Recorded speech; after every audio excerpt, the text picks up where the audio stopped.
Hello everyone, कैसे हैं आप सब। एक बार पुनः से कोचिंग क्लासेस पर स्वागत है। Class 12 chemistry NCERT chapter first में आज का टॉपिक है बच्चों धनात्मक विचलन युक्त विलयन और ऋणात्मक विचलन युक्त विलयन में अंतर।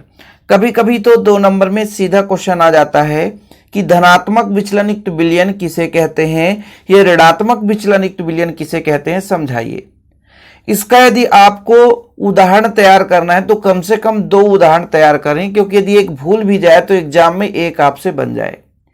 क्वेश्चन हमेशा इसका अंतर ही पूछा जाता है और अंतर में आपका बच्चों कम से कम 2 से 3 नंबर का पूछा जाएगा, तो 3 अंतर आपसे बनना चाहिए। बिल्कुल सिंपल है। वैसे जो बच्चे राउल्ट का नियम पढ़े हैं तो उनको इतना आसानी से याद हो जाएगा कि समझ लीजिए कि 2 मिनट का ये वीडियो है ही है, क्योंकि 2 से 3 मिनट यदि क्लियर आपने इस वीडियो को देख लिया तो समझिए बन गया। लेकिन हाँ, यदि आपने इसके पहले राउल्ट का नियम देखा है तभी ये समझ में आएगा। राउल्ट का नियम हम आपको अच्छे तरीके से समझाए हैं, उसमें एक लंबा समय लगता है, इसलिए उसे आप जाकर के प्लेलिस्ट में जरूर देख लेना, तब आपको क्लियर हो पाएगा। बच्चों, जो राउल्ट के नियम का पालन करता है, जो राउल्ट के नियम का पालन करता है उसे कहते हैं आदर्श विलयन। क्या बोलते हैं? आदर्श विलयन। और जो राउल्ट के नियम का पालन नहीं करता उसे बोलते हैं अनादर्श विलयन। ठीक है, अनादर्श विलयन। यानी जो राउल्ट के नियम का पालन करता है उसे आदर्श विलयन, और जो राउल्ट के नियम का पालन नहीं करता उसे हम अनादर्श विलयन कहते हैं। अब यहां पर आदर्श विलयन में होता क्या है, PA equal P0A into XA और PB equal P0A into XB, P0B into XB। ये आपके अनादर्श विलयन से डिफरेंस है। आदर्श विलयन जो राउल्ट के नियम का पालन करता है वो आपका आदर्श विलयन है, और अनादर्श विलयन में क्या हो जाता है, PA इक्वल ना हो करके यहां पे नॉट इक्वल कर दो, बराबर नहीं है। PB इक्वल ना हो करके नॉट इक्वल कर दो P0B इंटू XB। तो जो राउल्ट के नियम का पालन करता है उसे आदर्श विलयन कहते हैं, और जो राउल्ट के नियम का पालन नहीं करता उसे अनादर्श विलयन कहते हैं। अब यहां पर थोड़ा समझिएगा, राउल्ट के नियम का पालन नहीं करता, इसका मतलब यह है कि यहां पे जो आपका विलायक का वाष्प दाब है, जो विलेय का वाष्प दाब है, या तो राउल्ट के नियम से अधिक होगा या तो राउल्ट के नियम से कम होगा। 2 कंडीशन हो सकता है ना, कि मतलब PA का मान या तो P0A XA से अधिक होगा, PB का मान P0B XB से अधिक होगा। ठीक है, इसके अपोजिट में ऐसा भी तो हो सकता है, PA का मान कम हो P0A XA से और PB का मान कम हो P0B XB से, क्योंकि भाई राउल्ट के नियम का पालन नहीं करता। अनादर्श विलयन एक ऐसा विलयन है जो राउल्ट के नियम का पालन नहीं करता, और जो राउल्ट के नियम का पालन नहीं करता उसका वाष्प दाब राउल्ट के वाष्प दाब से या तो अधिक होगा या तो कम होगा। तो जब राउल्ट के नियम के सापेक्ष जो वाष्प दाब है, कुल वाष्प दाब राउल्ट के नियम से अधिक होगा तो आपका धनात्मक विचलन वाला विलयन कहलाएगा।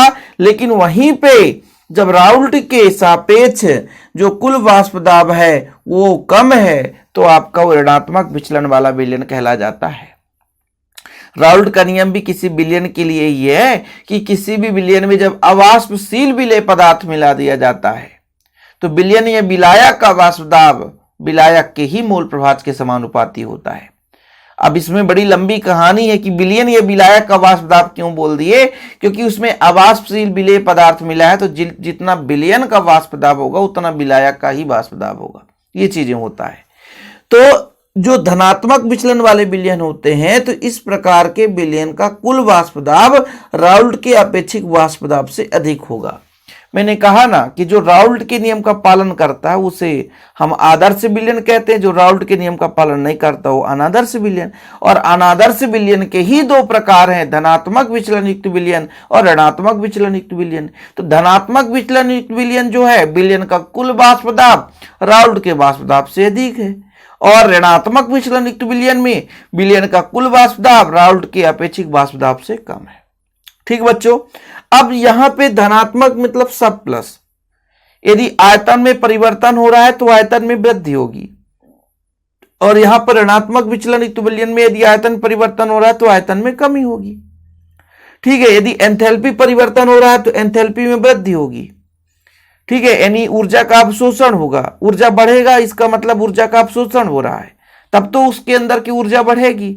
और ऋणात्मक विचलन युक्त विलयन मतलब ऋणात्मक यानी कमी होगी, इसका मतलब उससे ऊर्जा उत्सर्जित हो रहा है। तो तीन अंतर कितना बढ़िया है, तीन ही अंतर तैयार करना है कि जिसका कुल वाष्प दाब राउल्ट के अपेक्षिक वाष्प दाब से अधिक है तो धनात्मक विचलन युक्त विलयन कहला गया, जिसका कुल वाष्प दाब राउल्ट के अपेक्षिक वाष्प दाब से कम है तो ऋणात्मक विचलन युक्त विलयन कहला गया।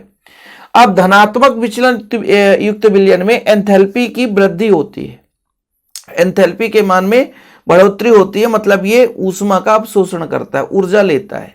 लेकिन वहीं पे ऋणात्मक विचलन युक्त विलयन में जो है एंथैल्पी में कमी आती है, क्योंकि भाई बराबर तो हो नहीं सकता, परिवर्तन हो रहा है तभी ये आपका ऋणात्मक या धनात्मक विचलन है, नहीं तो फिर आपका यदि परिवर्तन ना होता तो फिर आपका आदर्श विलयन कहला जाता।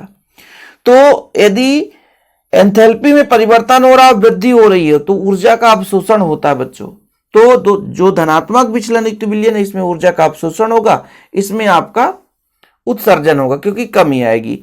यदि आयतन में परिवर्तन की बात करें तो धनात्मक विचलन में आयतन में वृद्धि होती है, प्रसार होता है, संकुचन होती है, कमी होती है।